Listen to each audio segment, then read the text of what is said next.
Frustrated is a romantic comedy with elements of mumblecore. I kind of see it as a follow-up to movies like When Harry Met Sally, where the girl falls for her best friend.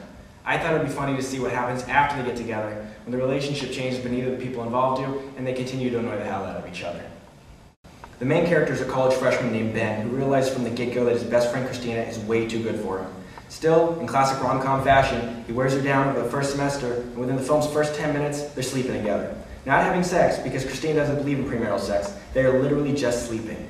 As Ben learns to accept the fact that he won't be getting laid anytime soon, Christina struggles to come to terms with the reality that her boyfriend is still the same immature idiot that he's always been, a guy who would rather stay home and watch TV than take her to parties. Adding to Christina's frustration is Ben's seemingly profound understanding of human relationships, which makes him the go-to guy for dating advice amongst his friends. His most redeeming quality is also his most irritating, though, since he has no problem telling other people what they're doing wrong while conveniently overlooking his own glaring imperfections. Our film begins with Ben and Christina's first semester at San Jose State University. They're already good friends, having met in 9th grade, and their first few conversations about sex and relationships reflect that. We see them eat breakfast in August, watch TV in September, eat lunch in October, ride the light rail in November, and eat dinner in December. Their chemistry becomes more palpable with each passing month until we see them asleep together in Christina's bed in January. In January, we're introduced to Christina's roommate Lucy and Ben's high school friends Ian and Lauren, whose relationship Ben uses as the benchmark for his own. Christina drags Ben to a frat party, which Ben hates since he doesn't drink, and guys keep grinding on his girlfriend. He doesn't do anything to stop it though, because he knows what the other guys don't, that Christina has chosen to remain celibate until marriage, and that she's too stubborn to ever be convinced otherwise. Ben doesn't even bother to fight it. He just sits on the couch and watches SportsCenter while Christina drinks and dances. At the end of the night, he takes her home and puts her to bed. He goes home to find his mom and dad in a screaming fight and tries to arbitrate, but leaves home for good when divorce is brought up and the conversation turns to his parents' sex life. The first act ends with a flashback to August, giving us a little more insight into how and why Ben and Christina came to be a couple. The second act picks up the morning after the frat party. It's February now, as Ben hassles Christina about her drinking over breakfast, but she's used to it. She invites Ben to another frat party and reluctantly agrees to go. At the party, Christina hangs out with Lucy and her boyfriend Chuck, while Ben sits outside talking to Ian and eating a box of Rice Krispies. Ian and Lauren try in vain to convince Ben to be a more attentive boyfriend, but he's too stubborn to listen. Meanwhile, Christina's starting to get fed up. Another flashback, this time to September, gives us Ben's and Christina's conflicting opinions on soulmates. In March, we're introduced to Michelle, another friend of Ben's who calls to get his advice about her best friend, a guy she loves but knows she shouldn't date. Christina is present for the call and appreciates what Ben has to say.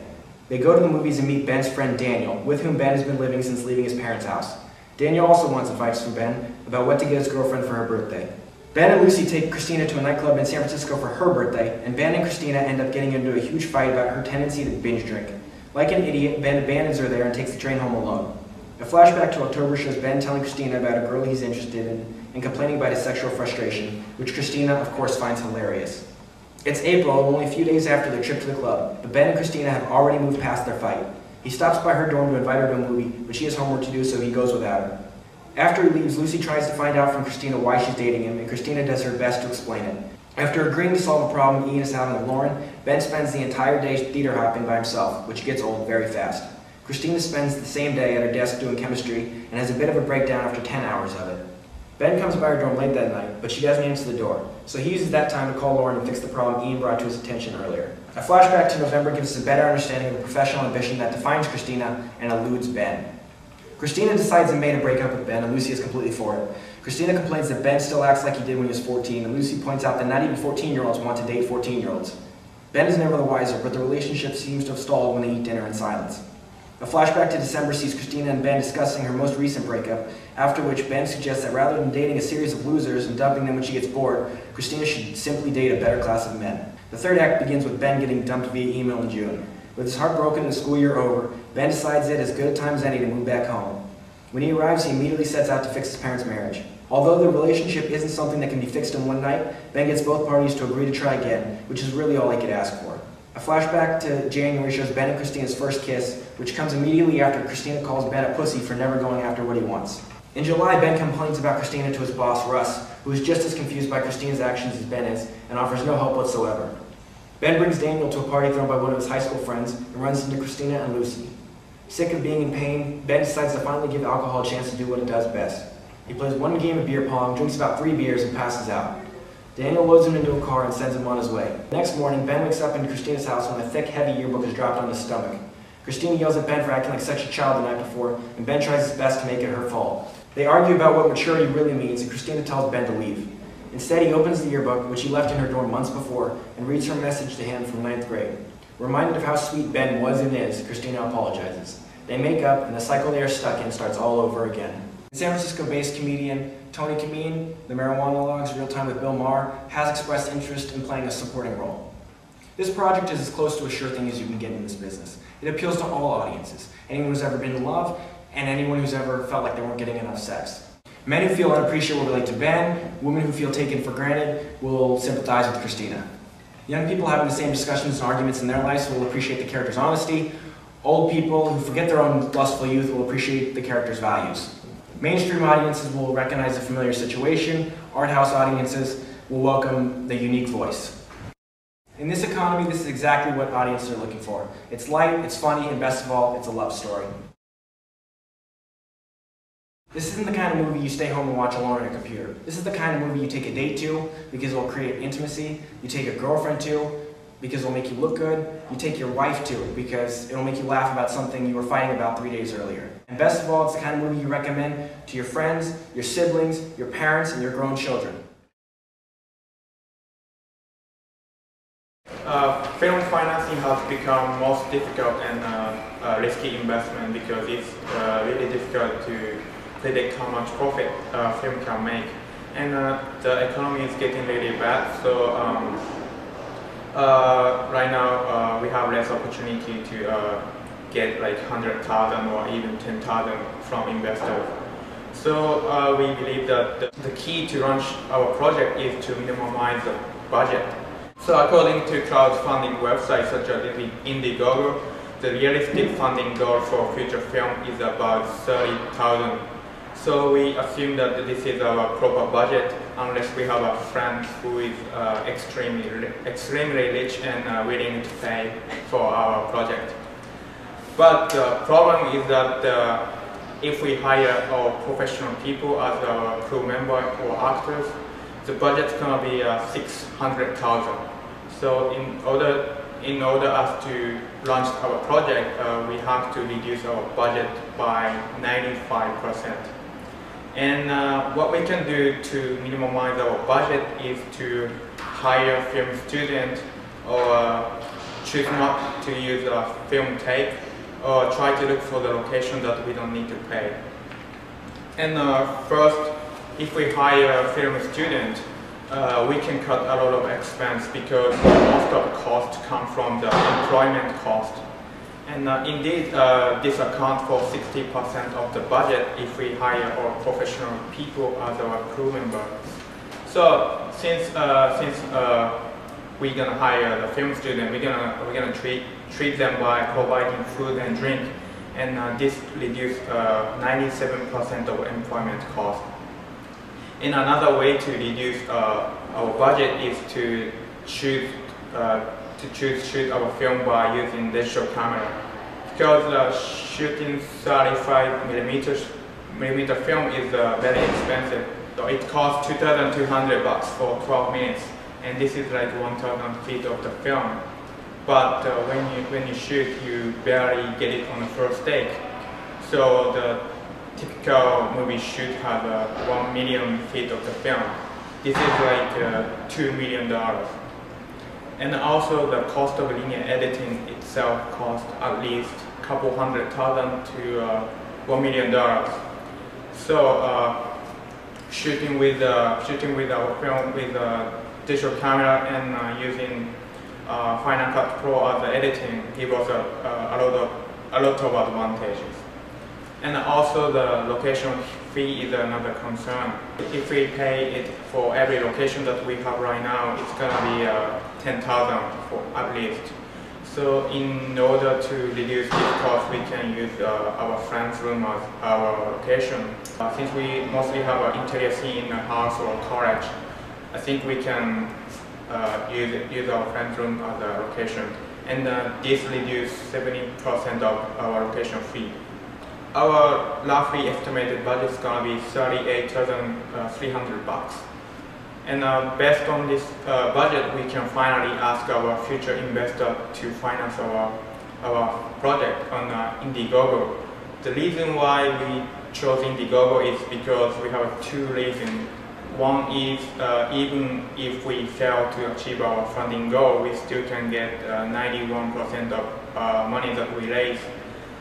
But other crowdfunding websites such as Kickstarter, if you use that website, even if you don't meet your funding goal, you don't get any money. So this is one reason, and another reason is since Indiegogo cannot use it for equity investment, so we will have less worry about protecting the investors' money or returning money to investors. Our funding plan is very simple. It's, according to Indiegogo, the successful campaign has a good pitch and interesting clip to introduce your project and your crew member, and also the unique reward. Once we get money from investor, we are good to go to make a film. We intend to use a student crew with student actors with help from fundraising website Indiegogo. We intend to do 2 months for development in order to find a director, above the line casting. We also want to do 1 month of pre-production, allowing us to cast our actors and get all of our ideas organized. We would like to shoot 20 days, 5 days a week for 4 weeks. When creating the schedule, one of the problems we faced was scheduling the day-night scenes. We tried to keep the locations close together and organize the day scenes before the night scenes, allowing us to finish up what we need to at night later on in the week. We didn't focus on the day-to-days because we wanted to use student actors who would work around the schedule of the film. Also, the majority of the scenes are shot with either Ben and Christina together, by themselves, or with 1 or 2 extras. In order to keep costs low, we intend to shoot digitally. We have 14 different locations we need to shoot. We hope to find a Denny's, a movie theater, and a club, which will allow us to shoot on their premises for free, considering we are shooting a student film. Other locations we'll be looking for would be dorm rooms, houses, a fraternity house, but we hope to double up on locations for different scenes, considering not the whole location is being used.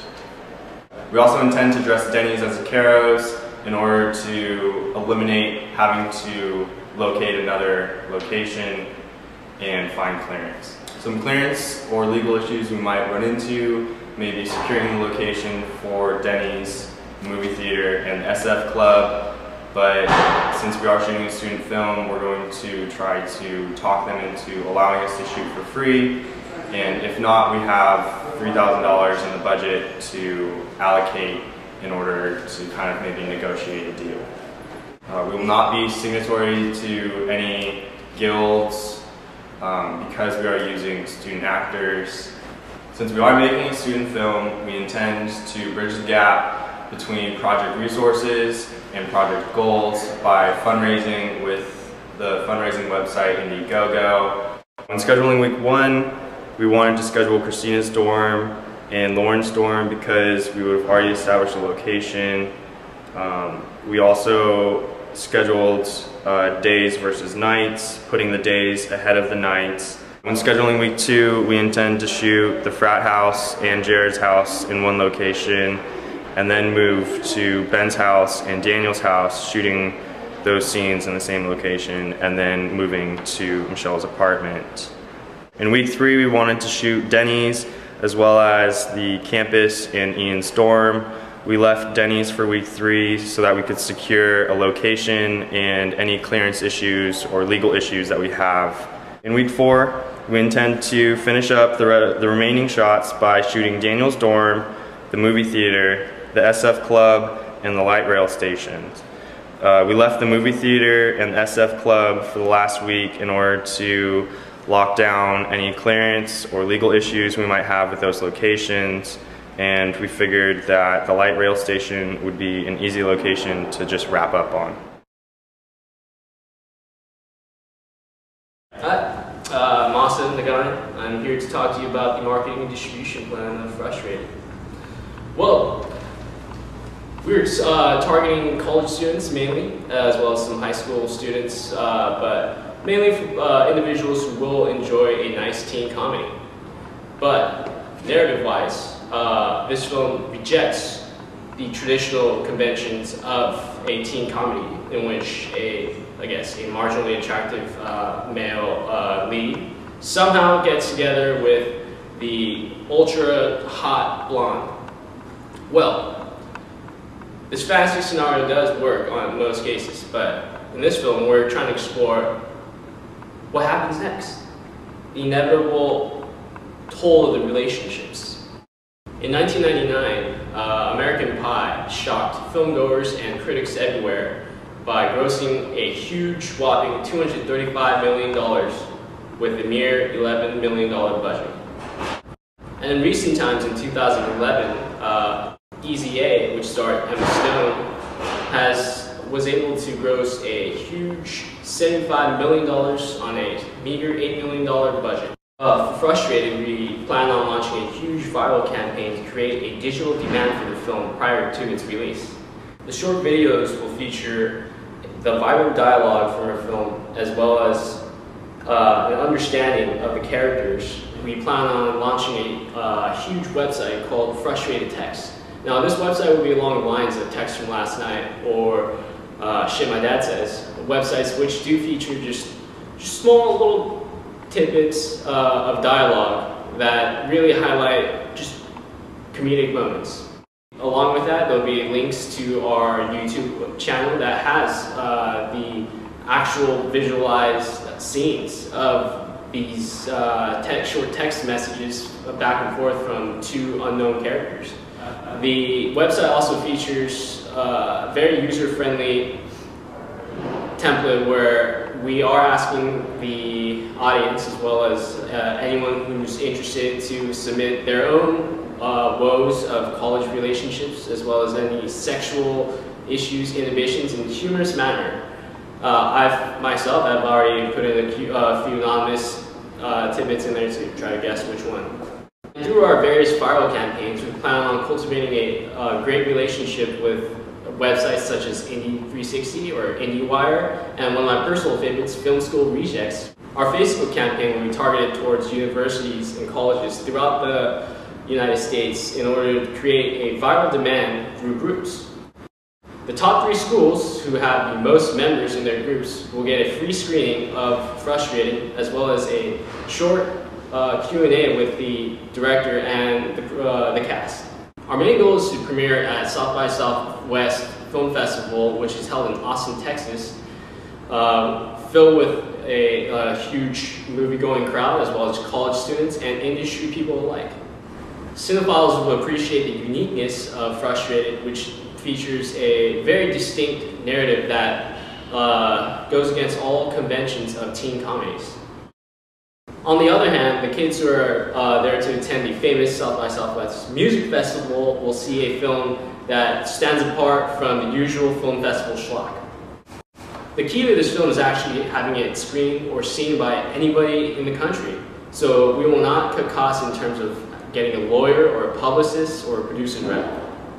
In terms of independent distribution, we are looking towards Fox Searchlight Pictures or Sony Picture Classics, which are independent distributors. And we are trying to avoid digital distribution at all costs. We do want as many people to go to the theaters and actually watch it with their significant others as much as possible. Simply because this is a date movie and it will be depressing to watch alone. Comparable films include When Harry Met Sally, Say Anything, 40-Year-Old Virgin, Knocked Up, Clerks, 500 Days of Summer, Annie Hall, and Swingers.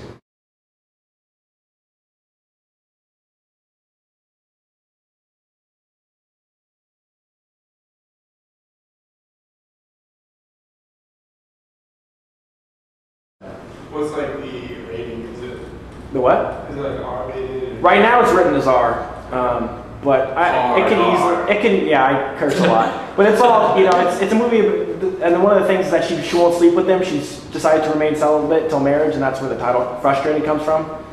So I can definitely rewrite it as a PG-13. There's no fucking in it. I just say fucking a lot because that's how people talk. Damn right. Fuck balls.